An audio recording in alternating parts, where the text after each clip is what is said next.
I really need to get a new pair of headphones. Let's try this now. Okay. How's that?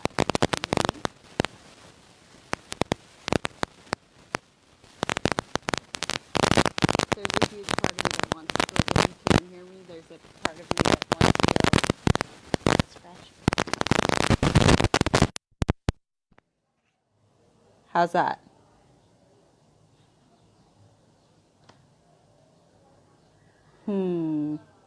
Okay. You know what? Can you hear it? Is it good? Okay. I'm still getting the audio's not working.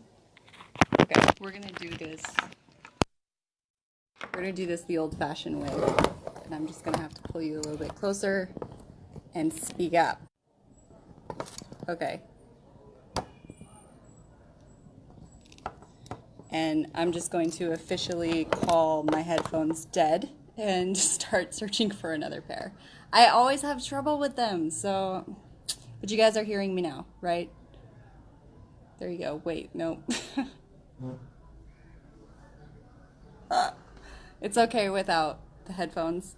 There's like a serious delay between what you guys say and what I see. So it sounds a little bit repetitive, but okay. Yay! Okay. As always, I am going to silence the comments. Sorry, but if you have questions or comments or concerns, anything, just post them in that section in the comments, and then when I'm finished, I'll go back and read them, and then we'll address them either one-on-one or in a group or next week. So, okay. Feels a little weird without the headphones because usually I put those in and I feel kind of like I'm like it. I know you guys still hear everything, but it kind of like deadens the sounds out for me, so I feel like a little bit more like in a bubble because I mean I'm sitting like in the middle of a restaurant. So today is crazy here right now because it's Mother's Day in Malawi, and that basically means everybody gets a bottle of gin and goes to the beach and tries to make a new mother. It's kind of atrocious. So you're probably going to hear a lot of like revving cars and screaming people, and it's crazy. I'm going to try to do a live as I drive home just so you guys can see what it looks like. It's out of control. Okay, so let's get down to it. We are in the Book of Esther. If you're familiar with the Book of Esther or you've never read the Book of Esther, it is an awesome story. Just extremely cinematic. In fact, there was a movie made not too long ago called One Night with the King. And I feel like they took a lot of creative liberty on that movie, but they shouldn't have because it was good as it was. And they kind of made some conclusions that I don't really agree with. That doesn't really surprise me. But if you've watched that movie, take everything that you learned watching that movie and kind of throw it out the window because that's not what happened at all. So here's what's happening. There are some key players here that you might not be familiar with unless you know the background. So it starts off at a king's banquet. Now this king is really, if you don't know who this is a key player in history. And there are a lot of historical books written from that time period depicting this story as well. So we have actually a lot of grounds to believe that what was said was said. And when I tell you who this is, you're going to be like, so what? Okay? As a I'm going to totally botch this, and this is the only time you're ever going to hear me say it too. Ahasuerus. King Ahasuerus. King Ahasuerus is the Hebrew word for him, but in the place where they are, which is Susa, which is in the Persian kingdom, this is King Xerxes. Say what? There is actually a lot of evidence, historically and otherwise, to back this up. King Xerxes was made very famous by a little movie called 300. Do you remember that? Yeah, with the Persian king that took on Greece. Yeah. So this is basically, if you've seen the movie 300, if you haven't seen it, it's a little adult, but it's a pretty great movie. I mean, it's really bloody and kind of like a little smutty, but it was like cinematically, I thought it was a pretty good movie. So, at this point in time, this king's banquet, what's happening here is that he has made this feast that's going to last for 180 days. And what he's doing is he's like wining and dining all of these like who's who people, and showing them all of his wealth and all of his things, and he is trying to win them over to go to war with Greece. That's like where we are. So like you think about, even if you can put like King Xerxes from 300 in your head, because that's what I have when I read this. And to be quite frank, I feel like they actually did a pretty good job of portraying who he is, because this king is like, I don't want to say he's a madman, but he's very fond of drink, he's very fond of women, and he is extremely passionate and very prone to temperamental outbursts. And we see this throughout like his historical record outside of biblical times, but you're also going to see that in here several times come up, that people are fearing him, that he is a force to be reckoned with. But his whole point to throwing this massive banquet is trying to convince people to go to war. So in the last 7 days of this, he's got like basically all the like the big peeps in his courtroom, okay? And he's married to this gorgeous woman named Vashti. And everybody knows that Queen Vashti is like gorgeous, that she's just like all of it, okay? I don't know exactly how long they've been married, but long enough that she lost respect for him. So how long does it take for a husband and wife to be married before a wife typically loses respect for her husband? In this day and age, or any day and age. Girls, if you ain't respecting your husband, I'm calling you out right now. Don't be a Vashti. Don't be a Vashti. Anyways, on the 7th day of this banquet, and we are in chapter 1, we're just hopping down to verse 10. When the heart of the king was merry with wine, he's drunk, okay, he's plastered, and he's showing off, and he's been showing off to all these guys for a long time. And anybody who's like this king in thought knows that you're just constantly trying to outdo yourself. Okay, he sends his eunuchs, 7 eunuchs, who served in the presence of the king, to bring Queen Vashti before the king with her royal crown. The way that this is written suggests to me that that's all he wanted her to wear. Like, this is his wife, this is the queen, who is supposedly incredibly gorgeous, and he is inviting her, and she's like on her own, she's holding her own banquet for the women. And imagine this, like, he's been drunk for 180 days, but like super drunk for 7 days, and just getting more and more and more, as boys will. And he sends 7 eunuchs to go pick her up and say, hey, put your crown on. Oh no, only your crown. And we're going to take you and parade you around in front of this drunk horde of basically guys that think that they're hot stuff. So she is like, I said no. And she denies him, which, I mean, any self-respecting woman would.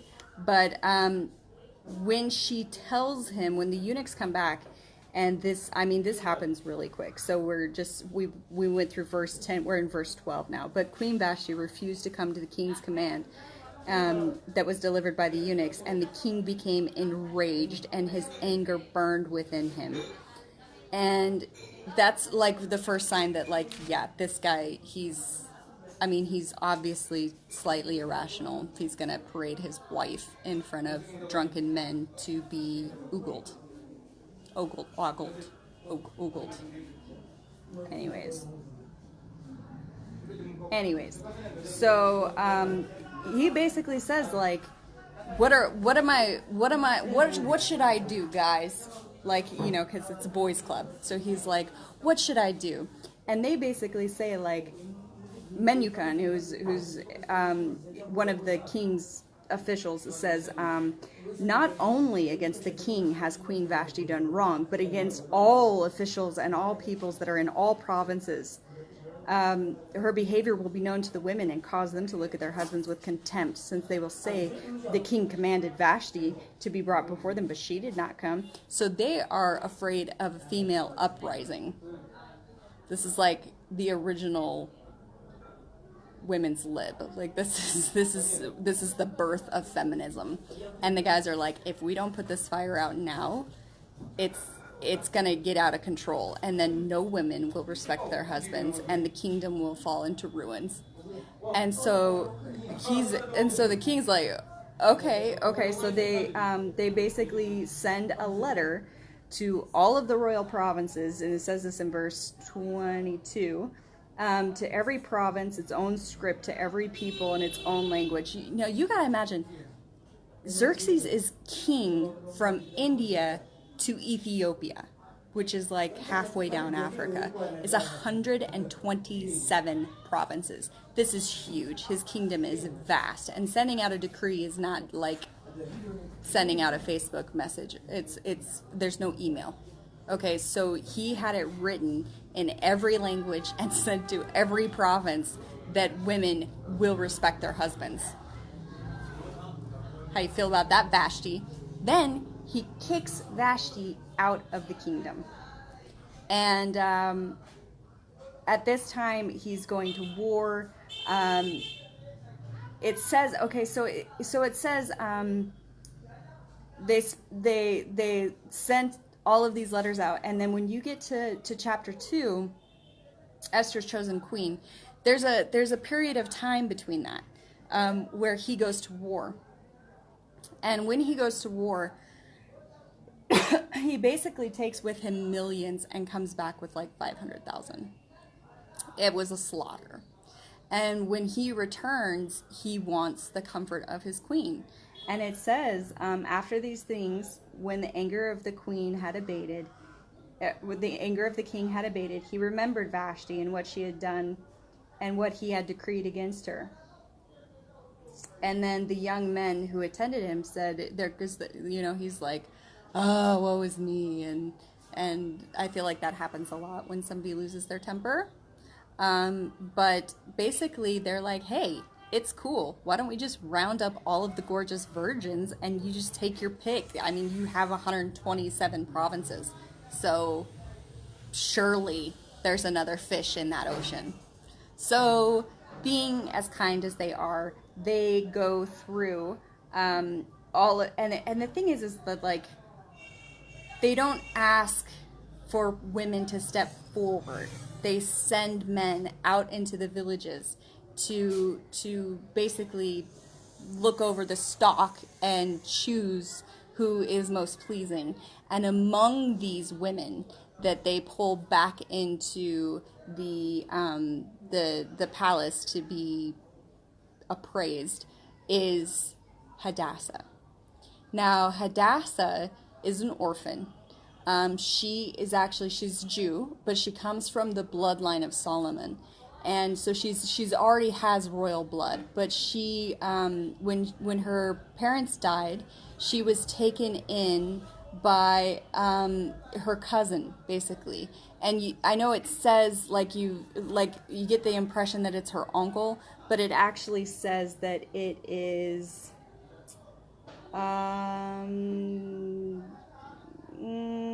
it's the Hadassah is the daughter of Mordecai's uncle. So if my math is correct, they're cousins. He's not her uncle, they're cousins. But he took her as a daughter and raised her as a daughter and loves her as a daughter. And you're going to see that come up here. So here's like a really interesting fact about Mordecai. If you have your Bibles, turn to, we're going to go to 2 Samuel chapter 16. I'm going to give you a minute to get there for those of you who enjoy following along and questioning everything I say. I appreciate you. Should never just take my word for it. But there's this dude named Shimei. Let me give you a little bit of a background on what's happening here. So David has basically fallen off the throne, due in large part to Bathsheba and their scandalous ways. So his son, David's son, has taken over the throne and is trying to drive David away. And David is extremely distraught. And as he is walking across the desert, basically, to leaving his kingdom in like a train, this dude Shimei comes out and he starts like throwing stuff at him and cursing all of them. Okay, and if you've ever read the Psalms that David's written, he goes through this period of repentance, and in his repentant heart, that's the reason why David was a man after God's own heart, and that was because of his repentant nature. And during that time, he thought so little of himself. He went from being nobody to being the king of the land, and he became idle. And that's when he fell, was, when he basically was too big for his boots and lost his humility. And that's what led him to taking Bathsheba and as his own and killing her husband. And it's this like incredible story. Maybe we'll do that one next time. But ultimately, when he repents after he loses their firstborn and he has to rule the kingdom, and then his other sons step up against him, and I mean it's just a huge bloody mess. And as he's walking through, this Shimei guy comes out and he's like throwing stones at them and cursing them. And one of David's mighty men is like, why should this dog, is it chapter 16, verse 9, he says, why should this dead dog curse my lord the king? Let me go over and take his head off. And David's response is, if he's cursing because the Lord has said to him, curse David, then who shall say, why have you done so? So David feels like Shimei's curses upon him were from the Lord, like he deserved it. And David basically says, like, maybe I'll be blessed because I took this. It literally says, it may be that the Lord will look on the wrong done to me and repay me with good for his cursing today. So David spares Shimei's life because of his own battle between humility and with the Lord. And so because he spares Shimei's life, Shimei eventually he dies when King David hands over his throne to his son Solomon.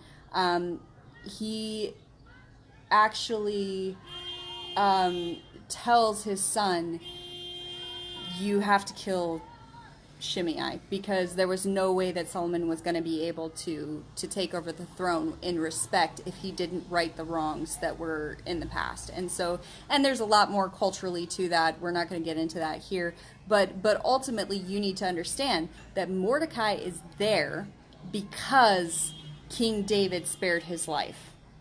And that's really key as we move forward in the story. So have that in the back of your mind. Okay. So Mordecai, who raised her like a daughter, when Esther goes into the palace, every day Mordecai would walk in front of the gates and sit and listen to hear how she's doing. Because he loves her like a daughter, and he's like, say, what, you just got pulled into the harem of the palace? Like, that's not okay. So, but what's he going to do? I mean, we're talking about Xerxes here. So he sits at the gates every day and waits for word of Esther. And in this meantime, the king, not the king himself, but everybody is just like falling in love with her. They just love her. She's, I mean, I want to say she's funny. She's funny and learned, and you know, she's a Jew, so she's got different moral tendencies, because all of these other people are a little bit confused. They're polytheistic, they're worshiping a lot of different gods, whereas she's a lot more compassion centered and spirit filled, because she's monotheistic, so she's only worshiping the one God. But when she goes in there, Mordecai makes sure, he tells her, he's like, it's probably not a good idea for you to tell anybody that you're a Jew.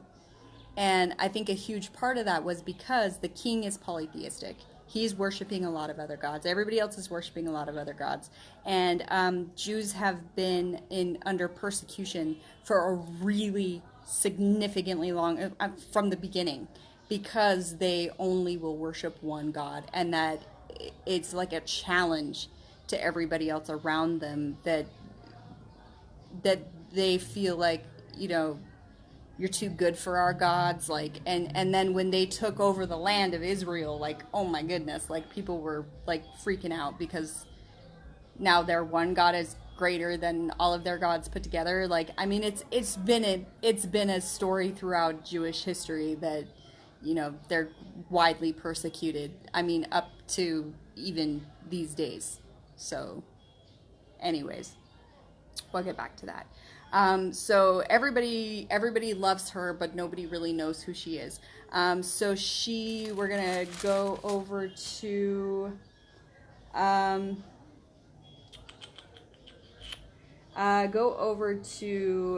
chapter 2, and we're gonna pick it up in halfway through verse 21. So two of the king's eunuchs who guarded the threshold became very angry and sought to lay hands on the king. And this came to the knowledge of Mordecai because he's sitting at the gates every day. So people, they just kind of overlook him. You know, he's not talking to anybody. He's just there to get information about Esther. So they had probably seen him there over and over and over again. And they're just careless with their words, as a lot of vengeful people will be. And Mordecai comes to the knowledge that these two eunuchs are going to try and kill the king. So he tells Esther, hey, these two dudes are going to kill the king. And at this point in time, Esther, she's queen. So she goes to the king and she says, hey, Mordecai, she doesn't say my basically daddy, but she tells him this guy Mordecai has made light to her that there's a plot to kill the king. And they investigate that. They find out that it's true. And so it says that they hung them on the gallows. But here's an interesting fact. The Persians were actually the ones that invented crucifixion. And I think there's just some liberties taken with hung on the gallows. We picture like a noose around the neck, but in all reality, it probably would have been crucifixion. So they basically, I'm going to say they were both crucified, and it was recorded in the book of Chronicles in the presence of the king. Now, there is no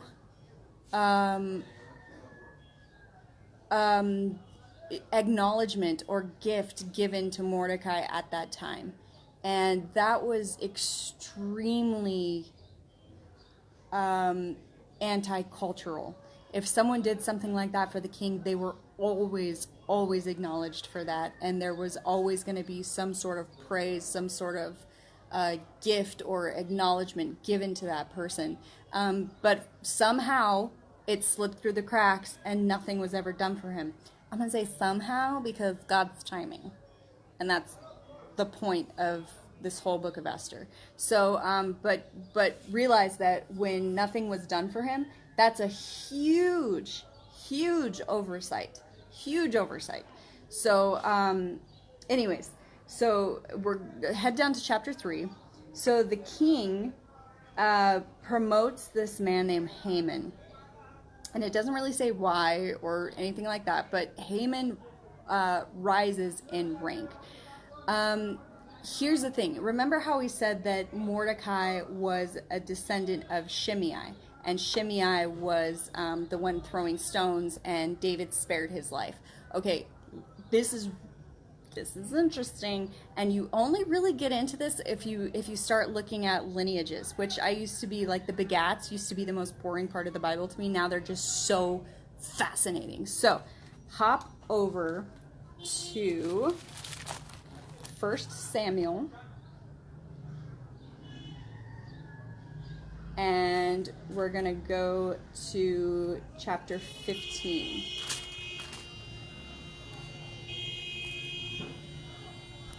So there are these, this is like, I hate to even bring this up because I feel like a lot of people are going to get a little bit shook about it. There is a place called Agag, and by the name you can tell it's a pretty bad place. Agag is like a horrible culture. They're polytheistic, but they're pagan. And they're super into like child sacrifices, and just know that like they're really horrible people. And before David, there is Saul, King Saul.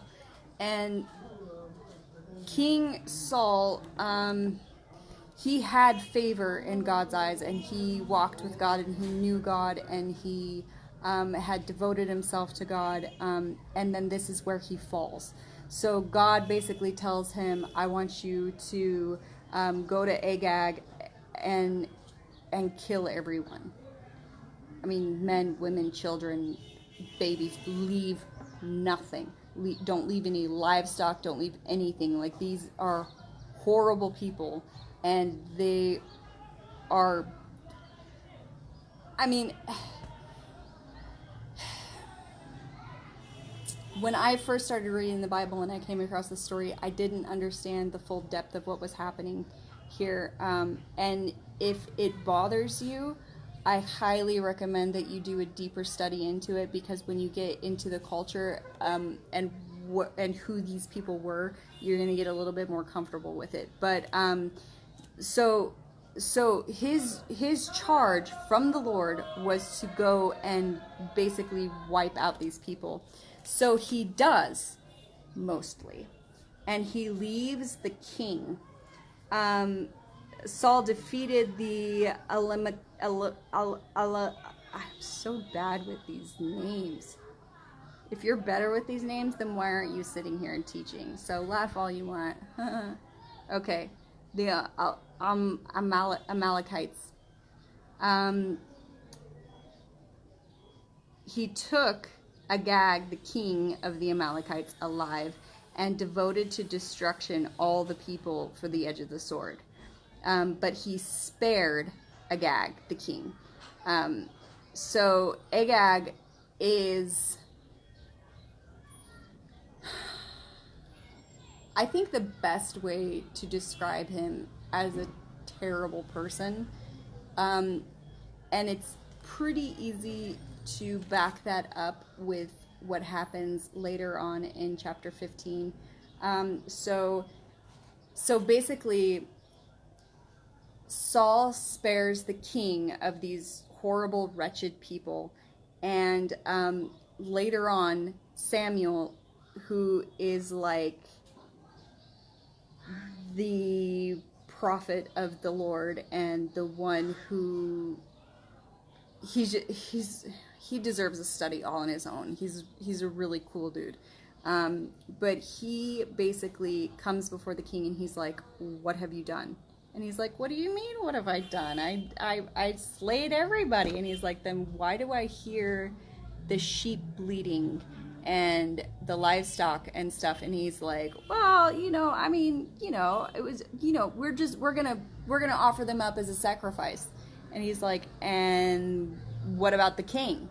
And he's like, "Yeah, well, I spared him." And he tries to repent, and Samuel's not having any of it because, and here's the big reason why. Often we're told what to do, but we're not privy to the information behind the why. He was told to kill everyone, including the king. And because he spared the king, Samuel's like, go to verse 32 of chapter 15. Then Samuel says, "Bring here to me Agag, the king of the Amalekites." And Agag, and here's the part that should resonate with you of like, what a sick person this is, okay? Because Agag came to him cheerfully. He wasn't like playing the fool. He came to him merry and happy. And here's what he says. Agag says, "Surely the bitterness of death is past." And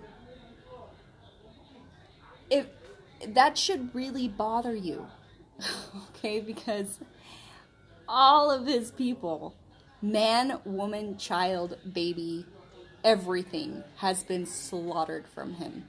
He's the king. And instead of being tore up about what's just happened to his people, and I think that there is probably a sliver of time, I don't know how long, it doesn't say how long, between, some people don't think there was any time for that. In the movie, it says that they spared the king and the queen ran away, but she was pregnant, and that's how his bloodline continued. I don't think that's true, though. I think what happened was, when king took a king into his house, he maintained a certain level of kingliness. You didn't take a king and treat him badly. When he took Agag into his house, in my understanding, it probably would have been that he was given concubines, that he was given food and drink and a luxurious place to live. He was a king. So he wouldn't have been treated as a king, but he wouldn't have been treated as a common criminal. And I think Saul was very rich and very powerful, and I think it would have been nothing for him to allow him pleasures of the flesh. And I think that's what happened, is that the only person, as the book says, that he spared the king. There's no mention of anybody else being spared. So, I mean, imagine, like, when you become a king, you have a harem of basically personal prostitutes at your disposal. You've got many wives. You've got all of these people to pass down your bloodline. And so I have to assume that this King Agag would have had lots of wives, lots of concubines, lots of heirs, lots and lots of children. And basically Saul slew everybody. And the king comes in and he's all like, "No big deal. Hey, surely the time for this bitterness about death is past, right?" Like, I want to kill him. Just a terrible person. And so somewhere between all of his people being slayed and this moment where Samuel actually takes the sword and finishes the job and kills Agag, somewhere between that, someone gets knocked up. Okay, now remember, Mordecai is alive because King David spared Shimei's life. Haman is alive because Saul went against the word of God and didn't kill Agag. Haman is a descendant of Agag. That should like rock you for a minute. I'm just gonna let you just sit in that for a minute. So we have now good versus evil perpetuating, and bloodline has so much to do with that. It has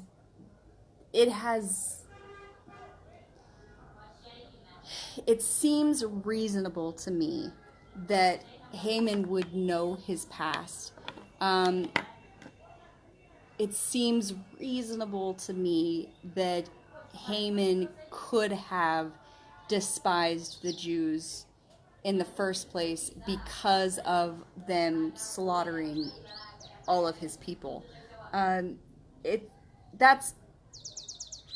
a reasonable argument to make. However, it doesn't say that that's the reason why. What it says, and I think, and you know what? If you were asking me, and I'm going to assume you are asking me since you're listening to this, I believe that it wasn't as deep or as rich as avenging his entire people. I think it's literally what the scripture says. So the king creates a decree that promotes Haman to second in command only to the king. And so wherever he goes, people have to basically bow before him and basically worship him, but give him that respect that's due to a king. So because Mordecai is always seated at the gates, as Haman comes around, Mordecai refuses to bow to him because he's a Jew, and Jews only bow to God. And so some people start whispering about it, like, why do you constantly transgress against the king? And Mordecai's like, just ignores them. He's like, I don't have to answer to you. I'm a Jew. So it gets brought to Haman's attention, and Haman is filled with fury. That is, we're in chapter 3 through, let's go to verse 5. And when Haman saw that Mordecai did not bow down or pay homage to him, Haman was filled with fury.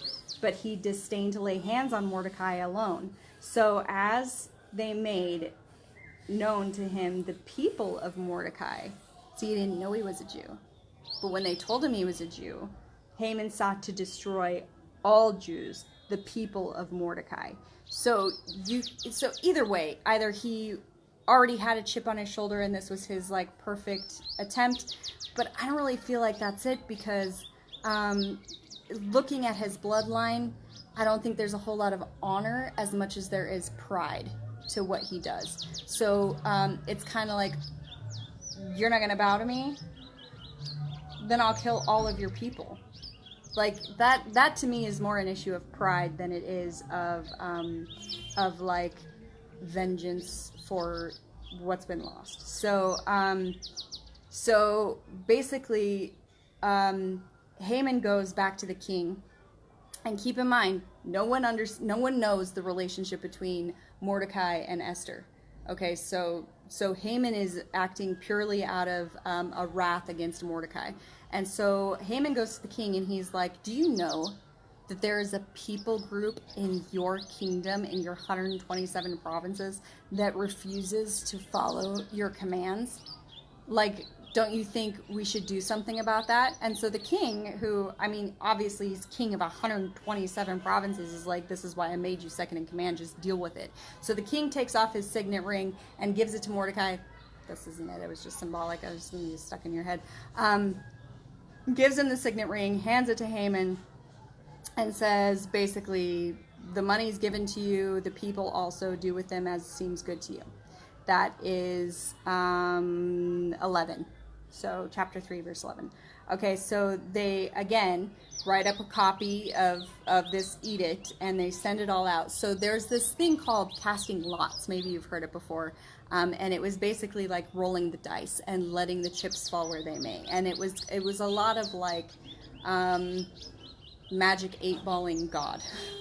So they basically believed that they were leaving their future not up to chance, but up to fate, which are two very different things. So chance is like, who knows what can happen. Fate is like the will of the gods is going to speak through the numbers, and we're going to get an answer through that. So when they cast their lots to see when this decree is going to be fulfilled, it gives them 1 year.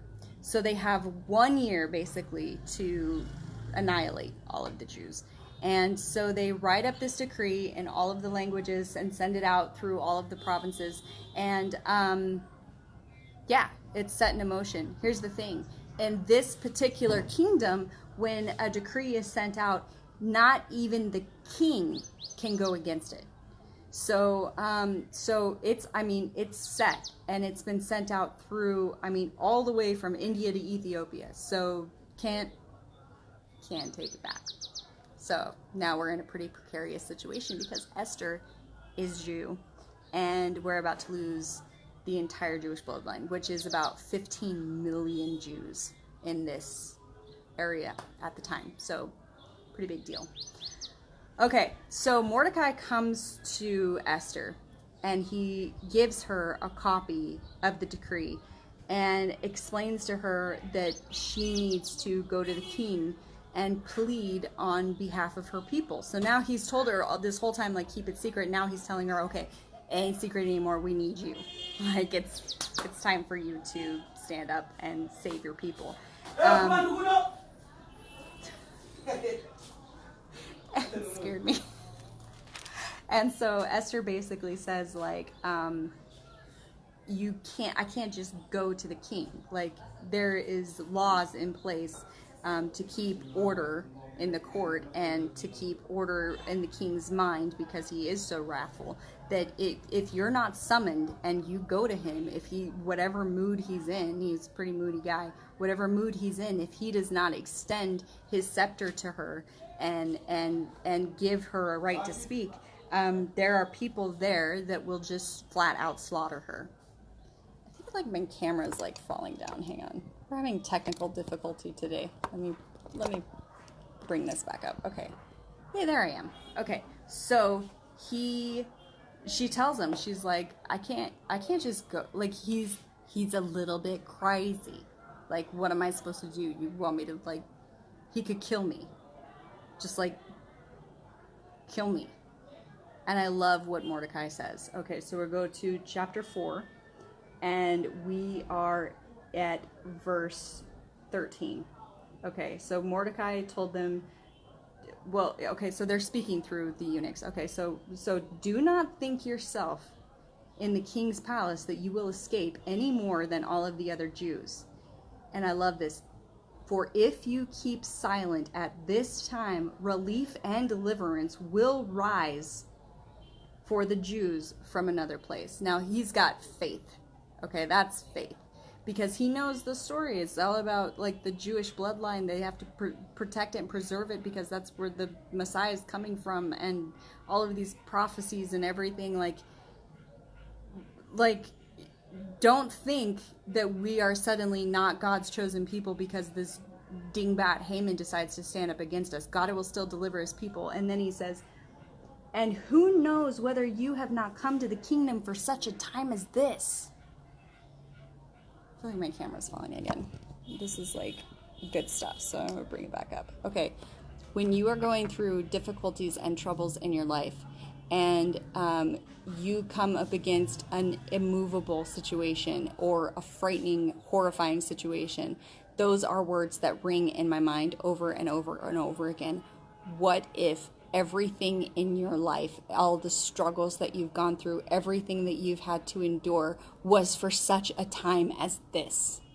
You know how many times I've had to tell myself that living here? For such a time as this.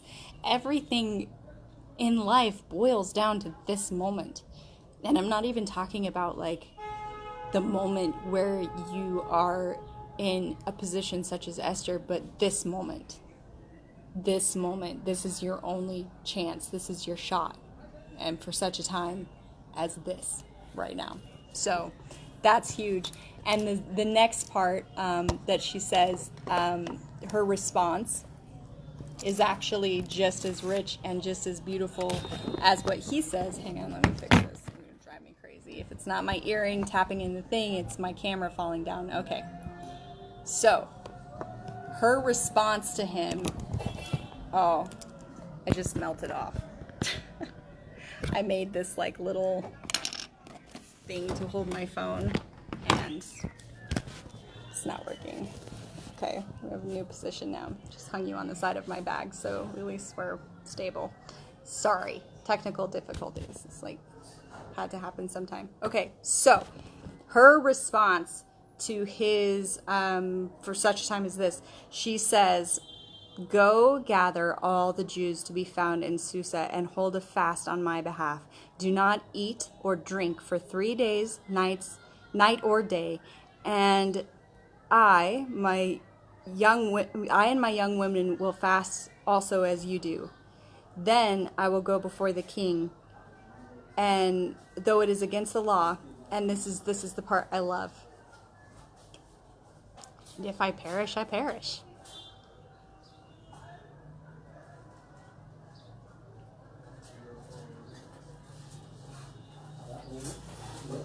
Ugh.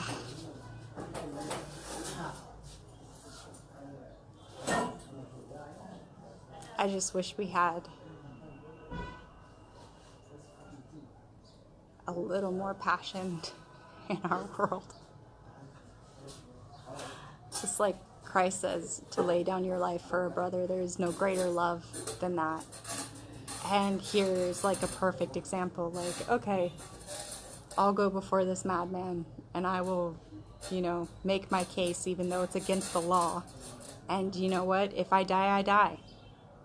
I just love that. Like, what are you willing to do to serve God? What are you willing to do to serve God's people?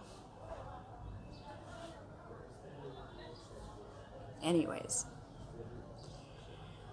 So, on the third day, Esther puts on her royal robes, and that's a huge reason why I think in the beginning of this book, when they brought Vashti in and it said to put on her crown, I think they would have said like that she put on her robes if that was the case. I think that's why she was paraded naked, because here there's clearly no problem between Esther putting on her royal robes and stood in the inner circle of the court in the king's palace.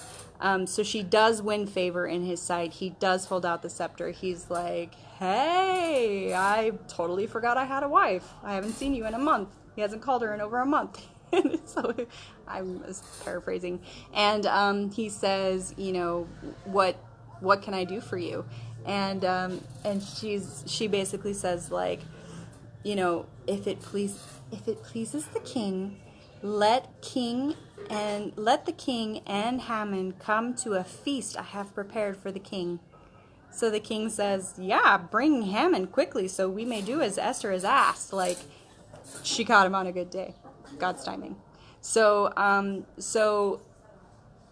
Haman comes in and they feast together in the queen's space, and she's for 3 days she's neither drank nor ate but done nothing but prayer, and this is the plot that has come to her. So she has arranged this feast and drink and everything, and it's just Haman and the king and her. And so this is really great. So the king's like, what is your wish? It shall be granted to you. And what is your request? Even up to half my kingdom, which was just kind of a saying. We find that actually quite a few times here in scripture, is that, it's like basically saying like, what's mine is yours. What do you want? And so Esther answers him, and this is a subject of some conflict. She doesn't say, this is what's happening. She says, my wish and my request, if I have found favor in the sight of the king, if it pleases the king to grant my wish and fulfill my request, let the king and Haman come to a feast that I will prepare for them tomorrow, and then I will tell you what I want. You're going to have to read a lot of different commentary, but I'm just going to tell you what I think happened. I think that she had this idea to do this feast, and as it came up, I feel like at some point in time throughout the evening, she just didn't feel like it was the right timing. That's happened to me a lot of times when I've gone to confront somebody and I'm like, you know what, now is just not, it's just not quite right yet. And I feel that way because of what happens next. I feel like it was God's timing, and it would have been, if she wouldn't. You'll see. It had to happen in this way. So I just believe that it was God's breathe. It wasn't the right timing, but she did have to have this feast at this time. And I think a huge part of that was to remind the king who she was, what was happening, but also there's some seed that gets left planted in the king's mind. And I think that at some point in time, it doesn't talk about the conversation really that they had during that feast, but you know, they must have been talking, and I'm sure they were talking to her, and I'm sure she was talking back to them. And at some point in time, she must have dropped some sort of little bomb, because that night, when the king goes back to sleep, he's tossing and turning and he cannot get rest. There's something on his mind. So he calls out to his servant and he's like, hey, go bring me the book of Chronicles and read to me. He's missed something. And I feel like that's what Esther did, was sometime during the night she planted this little like seed in her mind, because she's trying to win him over to the Jews. Okay, and because she's got to save her people. And so they bring the book over. Let's see where we are at here. That night the king could not sleep. We're at the beginning of chapter 6. And he gave orders to bring the book of memorable deeds, the Chronicles, and to be read before them.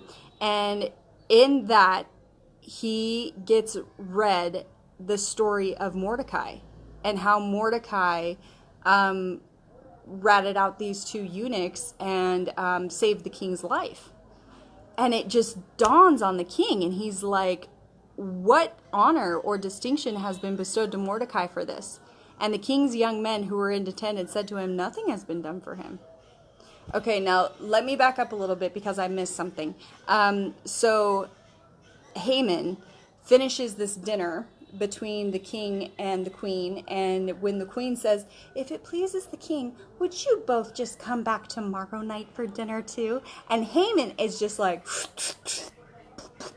he is so puffed up. He goes home, but he also has this chip on his shoulder because he's got this thing about Mordecai just constantly burrowing into the back of his head. He's like, even the king and even the queen, they love me and they adore me, and I'm invited to this private banquet. And he's complaining to his wife right now. So we're back in chapter 5. Sorry, I skipped ahead just a little bit. I got really excited. Okay, so chapter 5, verse 12. Then Haman said, and he's talking to his wife, and she is someone you would picture to be Haman's wife. So, even Queen Esther, let no one but me come with the king to the feast that she's prepared. And tomorrow I'm invited by her together with the king as well. Yet all of this is worth nothing to me so long as I see Mordecai the Jew sitting at the king's gate. And then his wife and all of his friends said to him, why don't you just erect a gallows, which is, like as we talked about before, was probably impalement, not like being hung around the neck by a noose, but actual crucifixion. He's like, let a gallows 50 cubits high be made in the morning, and tell the king to have Mordecai hung upon it. Like, the king's going to deny you. You're in such favor between the king and the queen. Like, just tell him that you want to hang Mordecai on these gallows. And then, once that's finished, you can go joyfully to the king and feast. And this idea pleased Haman, go figure. And he had the gallows made. So that morning, first thing in the morning, he's having these massive ornamental gallows, like crucifixion, made up in his front yard to show everybody how, he is. Okay, I want you to hop over to Proverbs 6:16, because I want to show you something here. And this is really, where am I? Proverbs 6:16. There are 6 things the Lord hates. If you are new to studying your Bible or you're new to faith, go ahead and like circle this one. And whatever this says, don't be that. Okay, because there are 6 things the Lord hates, 7 that are abomination to him. Haughty eyes, which is like pride, a lying tongue, hands that shed innocent blood, a heart that devises wicked plans, feet that make haste to run to evil, false witness who breathes out lies, and one who sows discord among brothers. Everything that the Lord hates is what Haman is. Okay, he is the definition of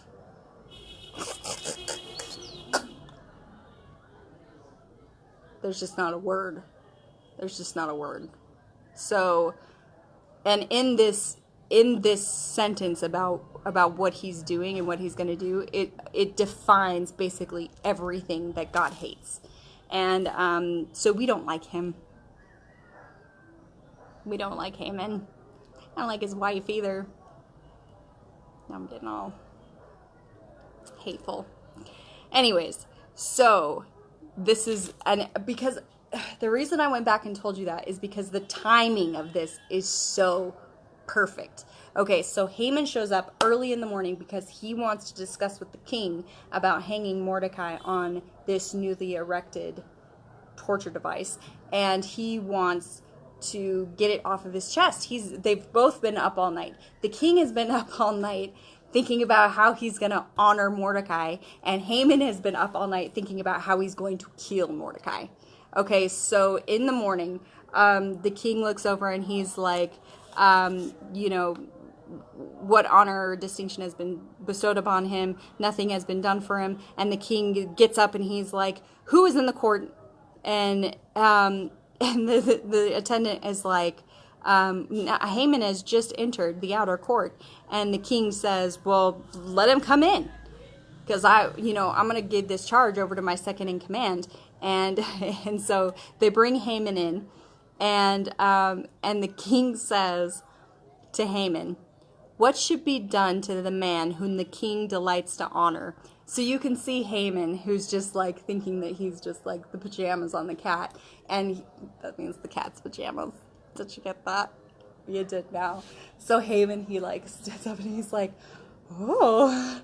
So he thinks that the king is like asking like him, like, how do you want me to honor you? And so Haman takes it to a whole nother level.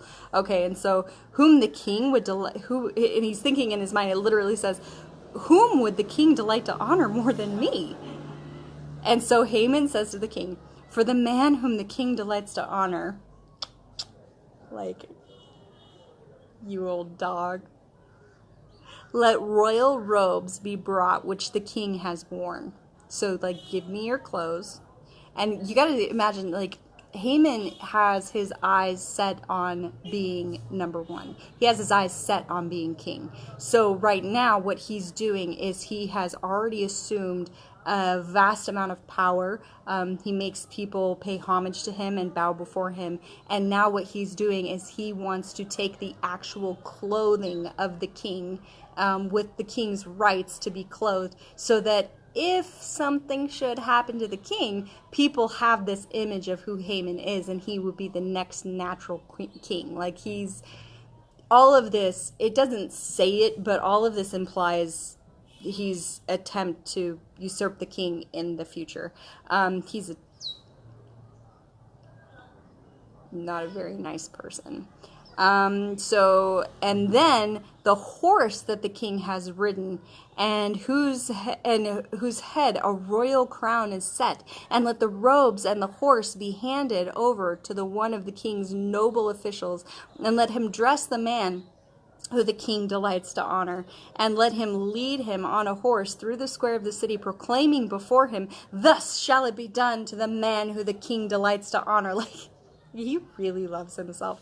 And here is one of my absolute favorite lines of the whole story. And the king said to Haman, hurry, take robes and a horse, as you have said, and do so to Mordecai, the Jew, who sits at the king's gate. Leave nothing out that you have mentioned. Can you imagine? Like, it brings tears to my eyes. Can you imagine Haman's reaction? Mordecai who? The Jew that I just erected. Okay. Can you not see, like, the beautiful, like, justice that just, like, that kills me. That's why I believe this book is actual history, because you can't make this up. That's just too good. I hope you're giggling on that side, because I'm having a blast over here. Okay, so then Mordecai is, all of that is done unto him, and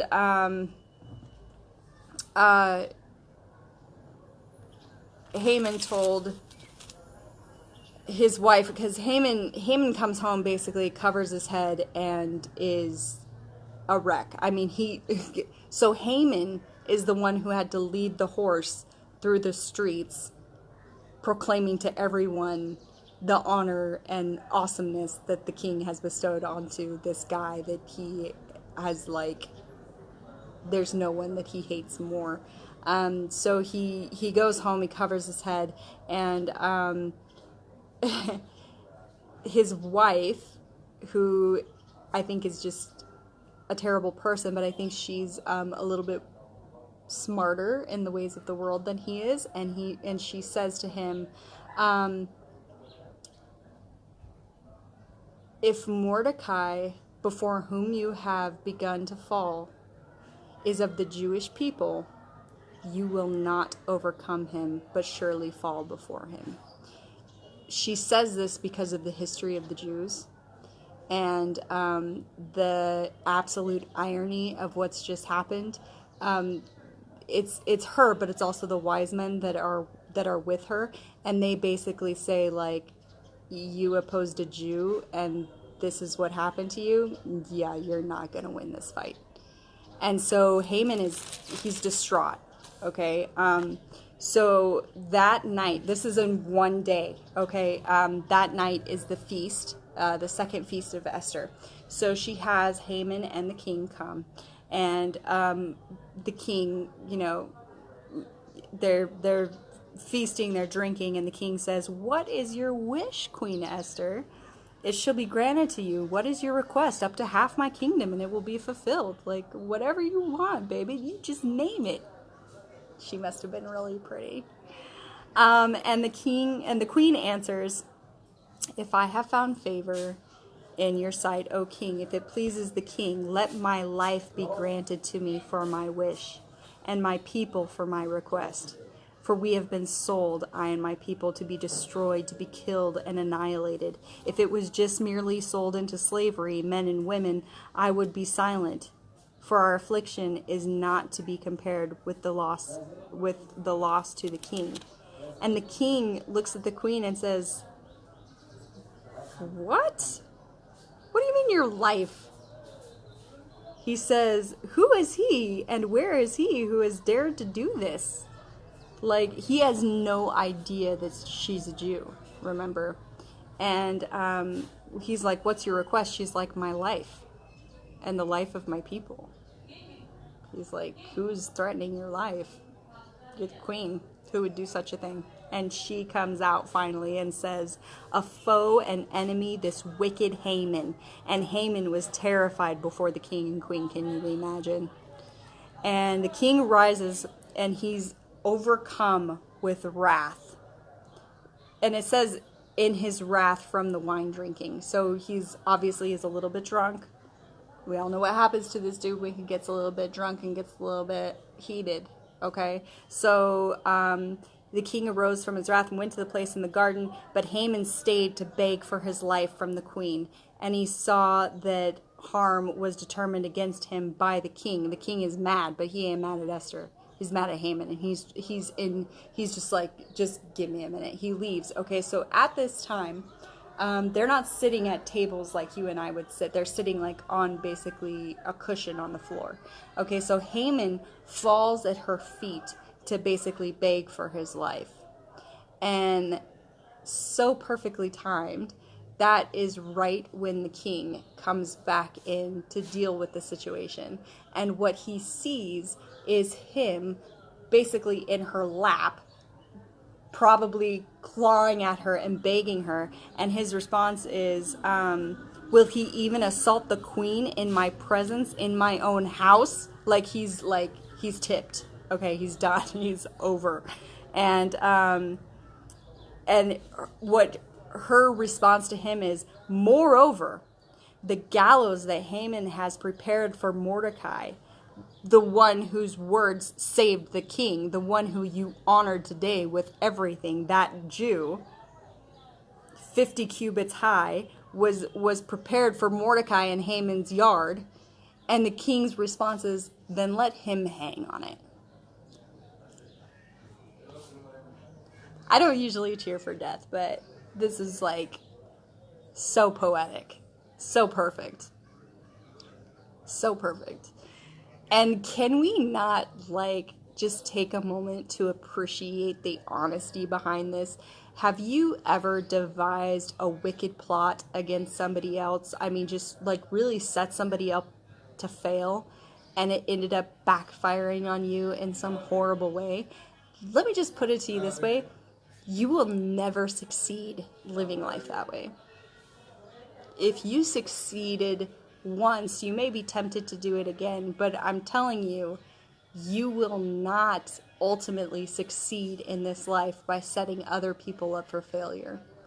If you are plotting against somebody instead of just confronting them directly, if you are trying to trick somebody into a hole that you have dug, or even into a hole that they have dug themselves and trying to lead other people into folly, whether they deserve it or not, if your role in that is to bring other people low by scheming and devising and manipulating, get ready to be impaled, because you are going to be the one on those gallows. I just feel like that's biblical. I feel like God's timing is everything. If you did get away with it once, maybe that's because the punishment wouldn't have taught you right. Like, I'm not going to try and interpret the word of God for each individual in his life, but I'm telling you, you are not going to find honor in that. The best thing to do if you find somebody like that is to address it directly. And like the scripture says, like, go to them directly. If it doesn't work out, take some people and go to them again. And you never give up trying to get through to somebody. And I feel like if y'all could, like, I don't know if you've ever been in that position. I have been in that position. And I'm telling you, there ain't no honor in it.